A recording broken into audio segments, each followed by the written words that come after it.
Tes. Oke. Halo, selamat pagi semua. Masih semangat? Apalagi kita hari ini, sesi ini mau ngomongin tentang uang. Jadi topik yang in this economy menjadi semakin penting. Jadi semoga teman-teman di sini semua future leaders masih semangat dan semangatnya bisa dibawa untuk sepanjang sesi kedua. Dan saya Cempaka Asriani senang banget dan bangga sekali bisa ada di sesi ini dan menjadi moderator di Indonesia Summit 2025. Dan hari ini kita mau membahas atau sesi kali ini kita akan membahas tentang Spend Wisely, Live Fully, the Frugal Formula for Financial Freedom. Intinya sebenarnya lebih ingin membahas bahwa kebebasan finansial itu nggak selalu tentang punya banyak barang, tapi justru bagaimana kita bisa memilih pilihan hidup yang sesuai dengan kebutuhan tanpa punya tekanan finansial gitu ya. Jadi tetap bisa hidup enak, nyaman, cuma nggak mengalami atau nggak perlu susah gitu loh. Jadi tetap fun kok gitu. Nah, yang akan bicara di sini bersama saya ada dua narasumber yang sangat kompeten di bidang ini karena mereka berdua akan mengulas strategi frugal living dan pengelolaan keuangan yang realistis, aplikatif dan juga berorientasi jangka panjang. Jadi supaya teman-teman di sini nggak cuma bisa mengaplikasikannya sesaat aja, tapi juga bisa sustainable dan bisa konsisten menjalankannya dalam jangka panjang. Nah, siapa saja narasumber kita pagi ini? Mereka adalah yang pertama Cinta Laura Kiel. Seorang entertainer dan socialpreneur lulusan cum laude dari Columbia University, mendirikan jaringan perusahaan kreatif di bawah perusahaan induknya PT Cinta Paras Semesta. Cinta juga berperan aktif dalam beberapa advokasi di bawah gerakan Act of Love. Cinta juga merupakan anggota komisaris dari PT Maharaksa Energi Biru, perusahaan yang bergerak di bidang pengelolaan limbah dan energi terbarukan. Dan bersama Cinta juga sudah hadir Philip Mulyana, financial coach selama lebih dari 15 tahun. Sejak 2019 menjadi seorang edukator keuangan dengan 120.000 lebih follower dan juga menulis buku Personal Finance 101. Saat ini fokus pada finance for couples, berupa konten, webinar, dan konsultasi agar pasangan bisa spend wisely sambil menjaga dinamika hubungan. Nah, nanti kita bisa bahas lebih lanjut nih. Oke, sudah ada di sini, mungkin kita mulai saja kali ya. Beri tepuk tangan dulu untuk kedua pembicara kita pagi ini. Sebelumnya, apa kabar Cinta? Lagi sibuk apa? Baik, apa kabar semuanya di sini? Ya, jadi bulan ini aku lagi cukup sibuk sebenarnya keliling Indonesia ya, mayoritas ke kampus-kampus di mana aku either menjadi keynote speaker atau pembicara seperti ini, berbicara tentang berbagai topik dari keuangan sampai perempuan, sampai self development dan lain sebagainya. Jadi bulan ini tuh nggak berhenti-berhenti ke berbagai universitas, ke berbagai platform, berbicara tentang berbagai topik juga. Oke, kalau Philip lagi gimana nih kabar dan sibuk apa nih akhir-akhir ini? Oke, thank you. Pagi semuanya.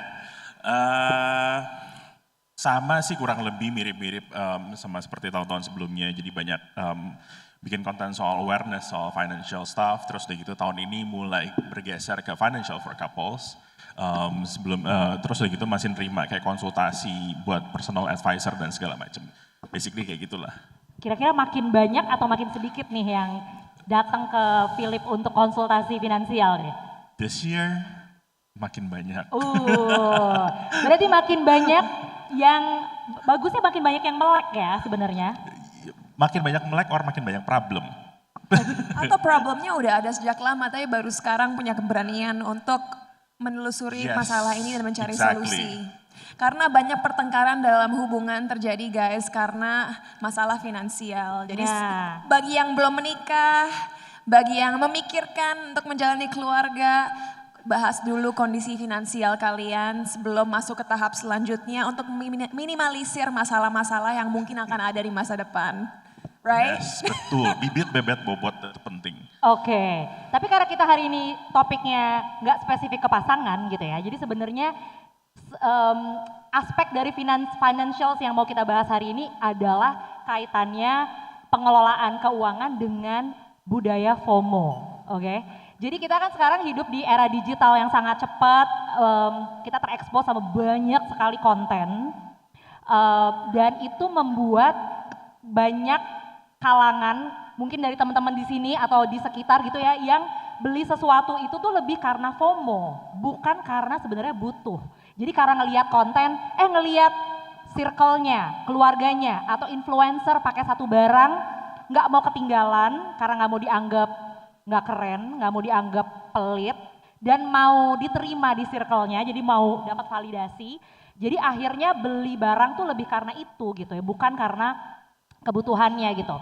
Jadi misalnya kayak beli, aku punya cerita nih ya, jadi ada temenku kerja di satu sneaker company di Indonesia, dia merek dari luar lah ya. Dia bilang kalau misalnya barang baru masuk ke tokonya, itu nggak pernah bertahan lama dan itu menjadi periode paling sibuk di waktu kerjanya dia karena orang Indonesia itu dia bilang atau anak Jakarta itu dia bilang sangat-sangat FOMO. Jadi jual sneakers tuh gampang banget kayak dijual kacang goreng katanya. Jadi sekali masuk barang langsung nggak berapa lama pasti habis gitu.